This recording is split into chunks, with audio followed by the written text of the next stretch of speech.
So I want to take a look at lots of different sports media sites and what grade they gave the Packers in free agency. And I was trying to find different sites and what grade they gave the Packers. And I came across a great article by Bill Huber, who wrote about all these other sites and the grade they gave the Packers. So it's best here, I think, just to react to this article. I'll leave the full link down below. Bill Huber has great stuff on the Packers consistently, so go check it out. But here's the title: NFL free agency grades, what experts say about Packers. The Packers signed Banks and Hobbs and lost TJ Slayton, Eric Stokes, Josh Myers, and AJ Dillon. What do the pundits say about the Packers' start to free agency? And if you guys saw my grade video, I gave the Packers a solid B for the signings of Nate Hobbs and Aaron Banks. So let's see here what they have to say. CBS Sports B, so they agree with me. Same grade. Banks got an enormous 4 years, $77 million contract, while the analytics show he's been an average starter. He has surrendered just 1 sack and 897 pass blocking snaps the last 2 seasons, and is also a bulldozer in the run game. Hobbs is a starting caliber defensive back capable of playing at corner or in the slot. And I feel like for Banks, depending on what statistics you look at, there are some that could suggest he could be more of an average type guard. But I think as well, when you look at the options out there on the market, when you look at sort of his size, he's one of the biggest guards available at 325 pounds. I saw lots of clips of him where, he can move in the running game. So I assume the Packers really like what they see there from Banks, and I'll get into more of that as we go forward here. But Yahoo, C-. Frank Schwab said Banks and Hobbs are solid players, but both seem a bit overpaid. Then it says, making matters worse, the Lions and Bears, a pair of NFC North rivals, received the only solid A grades. I would like to go back and see what grade the Bears got last season, because I remember most people saying, including myself, I thought the Bears would be better than they were this past year. But there was lots of talk about it being the best situation that a rookie quarterback has ever gone into, and it didn't really end looking like that was actually the case. So the Bears are very good at winning the offseason, and we'll see if it translates to what really matters in the regular season. So Pro Football Network, also a C-. Banks and Hobbs have been nice starters, but are far from stars. It's hard to be stars when you're not playing, which the offers drove home. Hobbs, for instance, played less than half the defensive snaps in 2024. The Packers had the worst grade in the NFC North, and only 6 teams had a worse grade overall. So a lot of negative thoughts here on the Packers. ESPN Seth Walder graded only the signing of Banks. He didn't like it, giving it a C-. In writing about the Vikings signing of guard Nate Freeze, or is that Fries? Nate Freeze? The following pronunciation is brought to you by pronouncenames.com.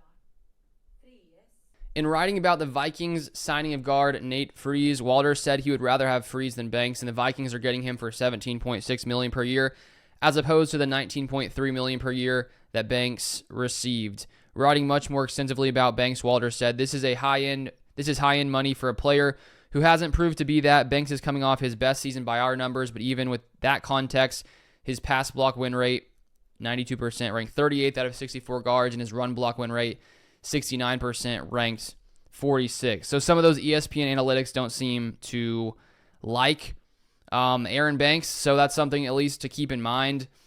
I just think when we look at these signings, it seems to me, just looking at lots of these thoughts, that the biggest thought is that it was an overpay for Aaron Banks. And I think when you look at the whole situation, when you look at the guards that were available, when you look at the salary cap going up, as I shared yesterday, Banks was signed at the time for the 12th highest when it came to percentage of cap taken up when the deal was signed, because the cap is always going up. So even though he's the 6th highest paid guard now, comparatively, he may be more like the 12th, paid at the 12th best range as years go by. So it's not like they're paying him top 3 money relative to where the cap is right now and how it's gone up year after year after year. And then when you look at the other guys who are available, the guy Freeze from the Vikings, neither of the Freeze, who got $17.5 million per year, 305 pounds, Macari, 305 pounds, who's the other guard who got signed for over $10 million at $12.5 million. And so if the Packers really wanted a guy that they thought was great in the run game, Banks probably was one of the best options. And so in my mind, when you look at guaranteed money, Freeze, if I'm saying that right, I think it's Freeze. I don't think it's Fries, but if I am, please correct me. But Freeze got $34 million guaranteed. Banks got $27 million guaranteed, and that's because with Freeze, it's an extra year in his deal, 5 years versus Banks 4 years. So all in all, the Packers are giving Banks less guaranteed money in his deal. And with Freeze, he had a broken tibia and missed 12 games. So he should be fine from that, but maybe the Packers also don't want to take a risk there. And so I guess the question really becomes, when you're going after a guard in free agency, there were likely other teams around the NFL who were willing to sign Aaron Banks, but clearly the Packers were willing to pay the most for Aaron Banks. And so in my mind, if you're the Packers, and let's say people thought $15 million per year is a reasonable deal for Aaron Banks. Let's say a team out there is willing to pay him $17 million. Are the Packers willing to say we're not going to add a veteran guard because we don't want to pay a few million extra a year, even if they think that's a big area of need, a big area of weakness? Because, okay, let's say you don't do the deal because you didn't want to, you had to pay $3 million more per year than you wanted to. Is that worth the risk? Because as Mike Wall brought up yesterday, which I shared from his video, the Packers' offensive line is better now than they were with Josh Myers on the roster. So your offensive line is better. So is it really worth not paying a few extra $1 million per year just because, you want to save a little bit of money? Where the Packers still have a good amount of cap space, your offensive line is better. There's not a lot of other options in the guard market. And so that's why I'm just not that concerned with this move.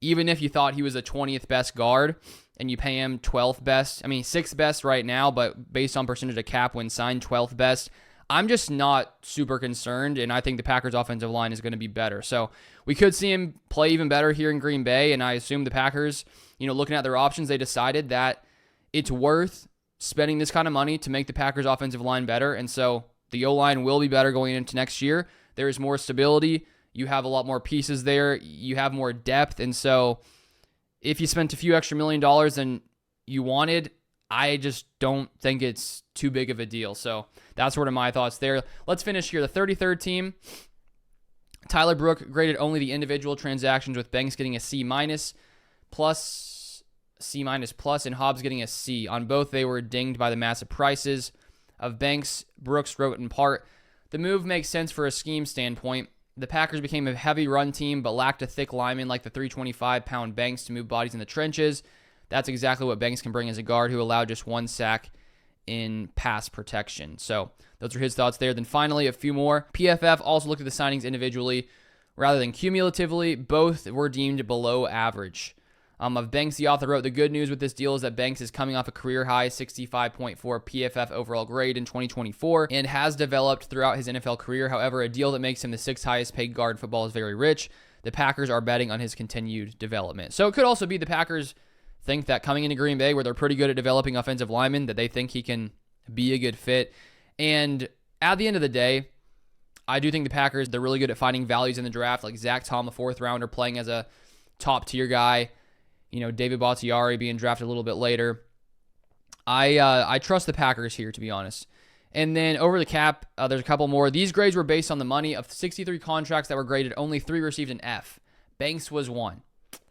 It says the team will even bump his salary if he winds up a Pro Bowl level player. When you think this number reflects that expectation, on top of that, it moves the current guard to center, giving the team a $17 million center to go along with a near $20 million guard. The Packers line better be great this season. So I tend to be more positive than I think most of these grades. I think it's a B, some giving it a C, and some of those seemingly more like an F. And so I guess time will tell. But the good thing is the Packers are better. They have more depth at offensive line. I think that Banks is pretty solid. They have Nate Hobbs, who is not making that much money. Relatively, he's around tied for 20th when it comes to the cornerback market. And the fact that he's only 25, that's something that's pretty remarkable, just because if he comes in and becomes a starter, to be 25 years old, only at $12 million a year, if he plays well, that's a solid contract. He has dealt with some injuries. I also think that when you look at he had a pretty high missed tackle percentage last year, but also, as I shared, he was 13th in run stop percentage among all cornerbacks last year at 3.8 or 9%. The Packers' best was Keyshawn Nixon at 1.8%. So he seems to be pretty, he's pretty active in the backfield, or at least, run stops. Even if he misses some tackles, he seems to consistently cause, problems for the offense. So all in all, I think it's a fine free agency.